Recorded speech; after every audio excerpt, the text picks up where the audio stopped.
بسم اللہ الرحمن الرحیم۔ ناظرین، آج انشاءاللہ ہم سورۃ البقرہ کی آیت نمبر 57 پڑھیں گے۔ اعوذ باللہ من الشیطان الرجیم، بسم اللہ الرحمن الرحیم۔ وَظَلَّلْنَا عَلَيْكُمُ الْغَمَامَ وَأَنزَلْنَا عَلَيْكُمُ الْمَنَّ وَالسَّلْوَىٰ، اور ہم نے تم پر بادل کا سایہ کیا اور تم پر من اور سلوہ اتارا۔ بنی اسرائیل پر اللہ تعالیٰ کے یہ دو انعام، بادل کا سایہ فگن ہونا اور من و سلوہ کا نازل ہونا، یہ دونوں واقعات وادی تیہ کے ہیں۔ یہ قصہ اس کا یہ ہے کہ بنی اسرائیل کا اصل وطن ملک شام تھا۔ حضرت یوسف علیہ السلام کے زمانے میں یہ مصر میں آ کر آباد ہو گئے، اور شام میں ایک قوم کا تسلط ہو گیا تھا، غلبہ ہو گیا تھا، عمالقہ نام تھا اس قوم کا۔ جب فرعون ڈوب گیا اور یہ لوگ مطمئن ہو گئے، تو اب اللہ تعالیٰ کا ان کو حکم ہوا کہ جا کر عمالقہ سے جہاد کرو اور اپنی اصل سرزمین شام حاصل کرو۔ یہ لوگ چلے حضرت موسیٰ علیہ السلام کے ساتھ، اور جب شام کے قریب پہنچے تو عمالقہ جو قوم تھی اس کے زور اور قوت کا ان کو علم ہوا۔ بہت طاقتور قوم تھی، بڑی جنگجو قوم تھی، تو یہ لوگ جہاد سے انکار کر بیٹھے، اور انہوں نے کہا کہ موسیٰ جاؤ تم اور تمہارا رب لڑ لو، ہم تو یہاں بیٹھے ہیں۔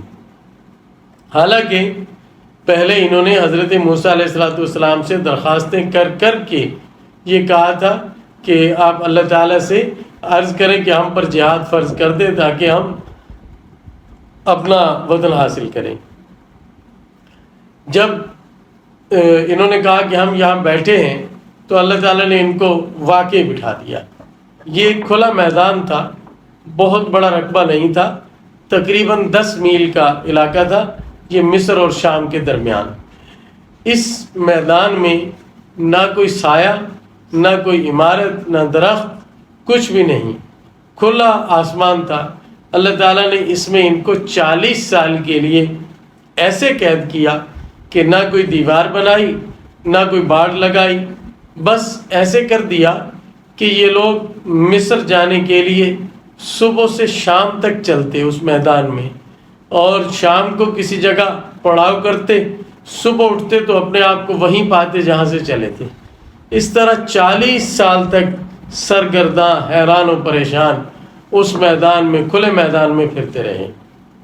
یہ سزا تھی، لیکن اس سزا کے اندر بھی اللہ تعالیٰ کی مہربانیاں ان پر مبذول رہیں، اور مختلف طریقوں سے اللہ تعالیٰ نے ان کے لیے سہولت کے سامان پیدا کیے۔ وہاں کوئی کھانے پینے کا بندوبست نہیں تھا، تو اللہ تعالیٰ کی طرف سے ان کے لیے من و سلوہ کا بندوبست کیا گیا۔ من یہ ایک میٹھا گوند کی شکل کی ایک چیز ہے، ترنجبین اس کو کہتے ہیں، جھاڑیوں پر لگتی ہے، تو وہ معمول سے بہت زیادہ جھاڑیوں پر اترنے لگی۔ اور سلوہ یہ بٹیر تھے، بٹیر ان سے بھاگتے نہیں تھے، بہت زیادہ میدان میں آ جاتے، یہ آسانی سے انہیں پکڑ لیتے اور ذبح کرتے اور انہیں تیار کر کے کھا لیتے تھے۔ تو یہ ترنجبین کا معمول سے زیادہ ہونا اور بٹیروں کا وحشت نہ کرنا، نہ بھاگنا پرندوں کا، یہ خلاف معمول ہے، عام طور پر ایسے نہیں ہوتا۔ اس لیے یہ دونوں چیزیں خزانہ غیب سے قرار دی گئیں، اور یہ بتایا گیا کہ یہ اللہ تعالیٰ کی طرف سے تم پر اترا ہے۔ اس کے ساتھ یہ حکم ہوا تھا کہ ان کو جمع نہیں کرنا، کیونکہ یہ بہت فراوانی کے ساتھ یہ دونوں چیزیں آتی تھیں، سب کے لیے کافی تھیں۔ ان لوگوں نے پھر بھی مارے حرص کے اس ترنجبین اور بٹیروں کا گوشت جمع کرنا شروع کر دیا، اور اس کا نتیجہ یہ ہوا کہ گوشت سڑنا شروع ہو گیا۔ اور ان لوگوں نے وہاں موسیٰ علیہ السلام سے شکایت کی، دھوپ کی، سائے کا کوئی بندوبست نہیں تھا، تو اللہ تعالیٰ نے ایک سفید بادل کا سایہ ان کے لیے اس کا انتظام فرما دیا کہ وہ بادل ان پر سایہ فگن رہتا تھا، جہاں جہاں یہ چلتے بادل ساتھ ساتھ چلتا، اور اس طرح دھوپ کی شکایت سے بچ گئے۔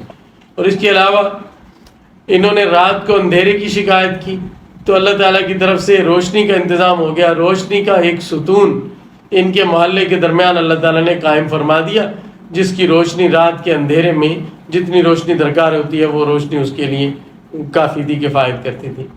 اسی طرح کپڑے پھٹنے لگے، میلے ہونے لگے، پرانے ہونے لگے تو حضرت موسیٰ علیہ السلام سے شکایت کی تو حضرت کی دعا سے اللہ تعالیٰ نے ایسا بندوبست فرما دیا کہ کپڑے نہ پھٹتے تھے، نہ میلے ہوتے تھے، نہ پرانے ہوتے تھے.